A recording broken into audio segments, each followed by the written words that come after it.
गत प्रथम एडमिशन सब किसी ठीक थिला।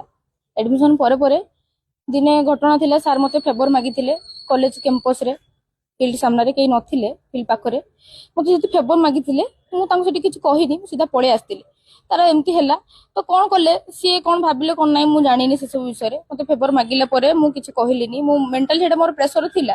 तापर से बार बार माने मो कॉलेज अटेंडेंस शॉर्ट सेटा को केंद्र करी मते बार बार क्लास रे ऑफेंस करले, सब पिलान को आगे अपमान करले, मते क्लास बाहर छिड़ा करले, क्लास रे सीधा सीधा धमक देले, बेक करबे, 6 वर्ष बसेइबे, तो फेल कर देबी, बहुत किछि कहिले। मो पछरे भी पिलान को बहुत किछि कहिसंती, मो सामना रे भी सबले कहिसंती। ऑफिस को डाकी मते कहिले कि तोदी भाबुछु मते ऊपर किछि प्रेशर पड़िबो ताले एटा तोर भूल धारणा, मते ऊपर केही मोर किछि करि परिबेनी कि मु काहारी को डरे भी नै, मोर केही किछि करि परिबेनी। तते पे के मु सुसाइड करे पे अटेम्प्ट करली। तापर पुणी आप मते एग्जाम दबा देलेनी, पुणी मते गार्डियन को फोन करले, पुणी मते गार्डियन दुनिया कथा कहले, जोथि पई कि एथर पुणी एग्जाम दबा पई देलेनी। आपण नोटिस काटले 9 जण पिला पई, आपण समस्त को एलाउ करले, मते एलाउ करले नै।